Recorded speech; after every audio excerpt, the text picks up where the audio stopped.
ఇక హనుమ నుండి నేర్చుకోవాల్సిన మూడవ పాయింట్ ఏంటో చూద్దాం. గొంతులో హెచ్చుతగ్గులు, టోన్ అండ్ క్లారిటీ. రాముడు హనుమ గొంతు గురించి చెబుతూ, ఆయన మాటలు మరీ వేగంగా లేవు, మరీ నిదానంగా లేవు, కంఠం నుంచి హృదయం వరకు ఎంతో స్పష్టంగా వినిపిస్తున్నాయి అని మెచ్చుకున్నాడు. మనం చాలామందిని చూస్తుంటాం. కొందరు అతివేగంగా మాట్లాడుతూ అసలు పాయింట్స్ మిస్ అవుతారు. కొందరు మరీ నిదానంగా మాట్లాడి బోర్ కొట్టిస్తారు. హనుమ నేర్పిన పాఠం ఏమిటంటే వాయిస్ మాడ్యులేషన్. ఎదుటివారికి అర్థమయ్యేలా ఆహ్లాదకరంగా మాట్లాడటమే మంచి కమ్యూనికేషన్ సూత్రం.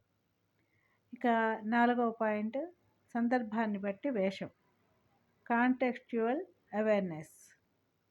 హనుమ రాముడి దగ్గరికి వెళ్ళినప్పుడు సన్యాసి రూపంలో వెళ్తాడు. ఎందుకంటే అడవిలో ఉన్న రాముడికి ఒక వానరుడి కంటే సన్యాసిపై నమ్మకం కలుగుతుందని ఆయనకి తెలుసు.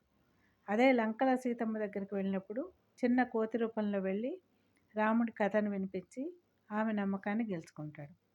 మనం ఎవరిని కలుస్తున్నాం, ఏ సందర్భంలో కలుస్తున్నాం, ఎలా మాట్లాడుతున్నాం, ఏం మాట్లాడుతున్నాం, ఏ వేషంలో వెళ్తున్నాం, సందర్భాన్ని బట్టి మన తీరును, ప్రవర్తనను, తగిన ఆహార్యాన్ని మార్చుకోవడం అవసరం. ఇంకా 5వ పాయింట్, రిజల్ట్ ఓరియంటెడ్ టాక్. దృష్ట సీత రామాయణంలో అత్యంత ప్రసిద్ధమైన ఘట్టం. ఇది లంక నుండి తిరిగి వచ్చిన హనుమంతుడు రాముడితో చూశాను సీతను అని అంటాడు. నిజానికి నేను సముద్రాన్ని దాటాను, లంకలో వెతికాను, అక్కడ సీతను చూశానని చెప్పవచ్చు. కానీ రాముడు ఏ వార్త కోసం ఎదురు చూస్తున్నాడో ఆ కీవర్డ్ ముందుగా రాముడికి చెప్పి ఆందోళన తగ్గించాడు.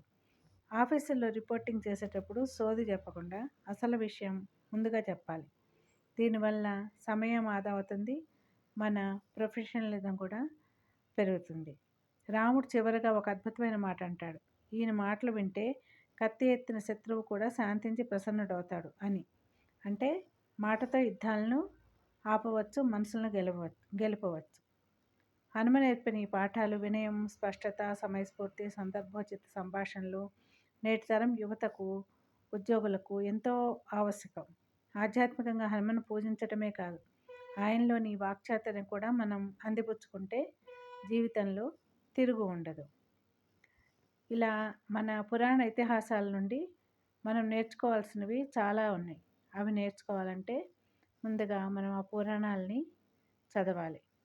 రామాయణం, భారతం ఇలాంటివన్నీ కూడా పిల్లలకి వివరించి చక్కగా చెప్తే ఇలాంటివన్నీ వాళ్ళు జీవితంలో ఎంతో ఉపయోగపరుచుకుంటారు.